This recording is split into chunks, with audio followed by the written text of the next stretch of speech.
ফজর রক্ত উঠছি, উঠা বাদে মেয়ে উঠছে, মেয়ে উঠা বাদে ওইল গিয়া কইলাম আমার যে তিরিরও কইলাম যে তুমিও নমাজ পড়িলাম, মেয়ে যখন উঠে গেছে কিছু খাবার দিয়া নমাজ পড়িলাম। আমি আমার নমাজও গেলাম কি নমাজটা কি জমাজও রয়েছে, জমাতে নমাজ পড়িছি। নমাজ পড়া বাদে গেছে আমার ছোট 2 নম্বর পড়া গিয়া কয় আব্বা আপনি তো ও বাচ্চার হাতে ভাবে বাঙ্গিয়া বাচ্চা খাটিল চইন, আমারও দাগ ওলাত লাগাচ্ছিল, আমি তোমার কাছে আইছি দৌড়িয়া বলে ওটাও খিতা খর। আমি মসজিদ থেকে যাইতে যাইতে ডাইন ঘর মানুষ তো লই গেছে, গিয়া দেখি বাচ্চার গলা কাটা।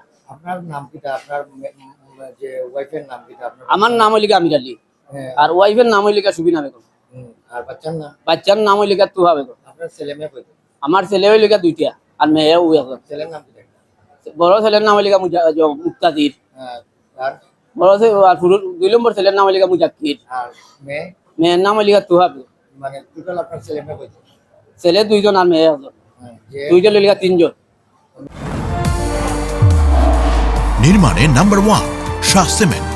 মেয়ে যে যারা গোলাঘাট হয়েছে তুহা বেগম, ভাবি। আচ্ছা, এখন বয়স কত? মেয়ের 18 মাস।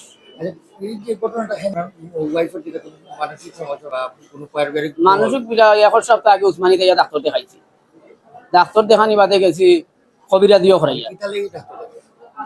বেমার মানে কিতাবে বলতে তো কোনো জিনিস ধরা গেছে না, 2 সপ্তাহ ধরিও জিনিস। কিতা করতে মানে এই যে বুকে ব্যথা বা এই ডাক্তার তো ওইলেগে খাইতে পারুন না, আর আর ওইলেগে বুকুতে আপদ না, আর আর কিছু না। আর এমনি না এই ঘটনাটা কেন ঘটে? ঘটনা তো এগুলো বাদ বাকি আমার দেখান আছে কইছি, আর বাদ বাকি আমি জানি না, এগুলো উপর আলাদা জানি। আপনি কিতা করেন? আমি তো কৃষি কাজ করি। বিয়ার কতদিন?